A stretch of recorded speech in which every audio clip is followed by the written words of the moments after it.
Indonesia kaya akan sumber daya alamnya yang melimpah. Negara ini dikaruniai oleh tanah yang subur dan suhu yang hangat. Tinggal bagaimana cara manusia untuk bertanggung jawab dalam mengembangkan sumber daya alam ini agar dapat bermanfaat bagi kehidupan. Kali ini, kami berkesempatan untuk berbincang-bincang dengan alumni Fakultas Peternakan dan Pertanian Undip, founder dari Ayo Nandur, dan sharing bagaimana beliau dapat mengelola usahanya dalam sektor pertanian. Ayo Nandur ini usaha di bidang edukasi pertanian, jadi kami menyediakan produk dan layanan edukasi pertanian kayak workshop, kemudian kita juga ngadain tur kebun juga, tapi selama pandemi ini sih kita hentikan kayak gitu. Nah, untuk Ayo Nandur sendiri itu aku diriin tanggal 3 Maret tahun 2017, jadi memang dulunya aku juga kebetulan kuliahnya di bidang pertanian di Agroteknologi Undip.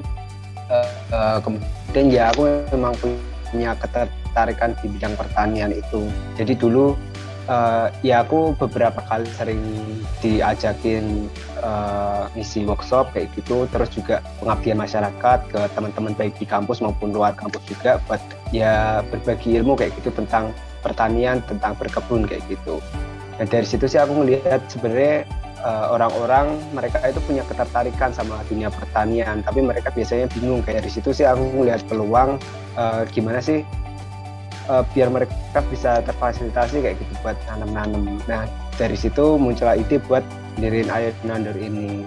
Oh, itu untuk pertama kalinya itu memang ide dari Mas atau mungkin ada gabungan juga dari teman-teman angkatan? Kalau awalnya sih dari aku kayak gitu. Dulu sempat idenya dari aku, terus sempat kita mau ngajuin KM kalau dulu aku masih mahasiswa kayak gitu. Aku ngajakin adik-adik kelas buat bikin PKM tapi nggak lolos. Akhirnya kan karena nggak lolos, ya aku lanjutin idenya sendiri kayak gitu. Ini mungkin untuk yang pengen berwirausaha itu, mungkin ada nggak sih Mas tips atau trik yang memang harus kita lakuin sebelum memulai usaha? Mungkin Mas kan menemukan bahwa peluang di Ayo Nandur ini ada sehingga Mas tertarik untuk menggarap proyek itu dan sekarang sudah berjalan seperti ini. Mungkin apa tips?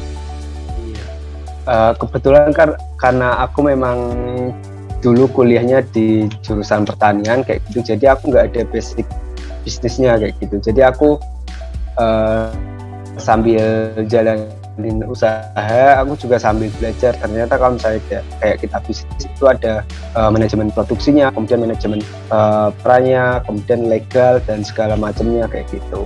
Nah dari situ sih kayak ya kalau misalnya teman-teman mau bangun usaha kayak gitu, teman-teman bisa sharing-sharing dulu ke kakak kelasnya atau teman-temannya yang udah usaha duluan, gimana sih cara mereka awalnya usaha, kemudian juga suka dukanya kayak gimana. Terus juga kalau misalnya kita mau bikin usaha itu sebisa mungkin kita bisa menyelesaikan masalah calon pelanggan. Misal kita mau menyelesaikan masalah anak-anak muda yang mereka ya kayak di Ayo Nandur kayak gitu, mereka sebenarnya pengen nanam tapi mereka bingung cara nanamnya gimana, belinya gimana kayak gitu. Nah Ayo Nandur ini hadir buat menyelesaikan masalahnya mereka. Kita memberikan edukasi, kemudian kita juga menyediakan alat bahannya buat mereka berkebun kayak gitu. Setelah mereka berkebun pun mereka juga masih bisa diskusi dengan kami, jadi ya benar-benar mereka bisa memulai berkebun dari awal, nantinya mereka bisa memanen makanan mereka sendiri.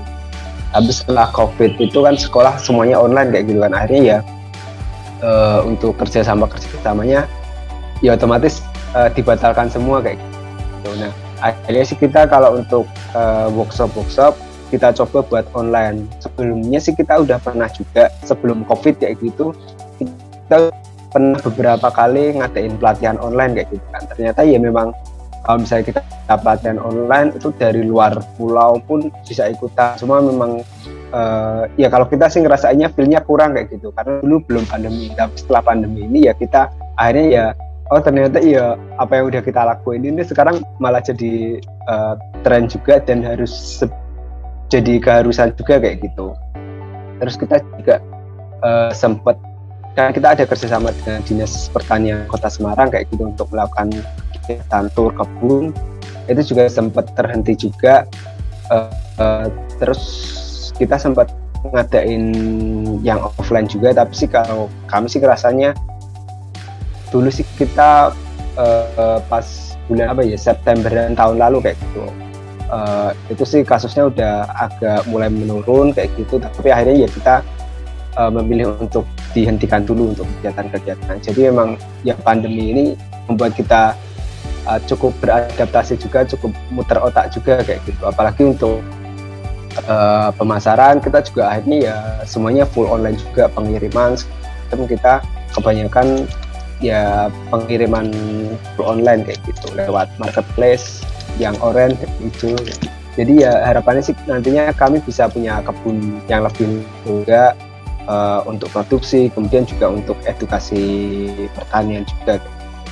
Ya didoain aja ya teman. Ya amin. Amin.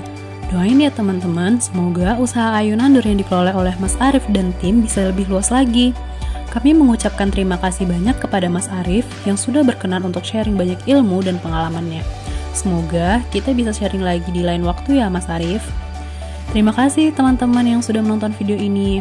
Semoga kita bisa berjumpa di lain waktu. Dadah!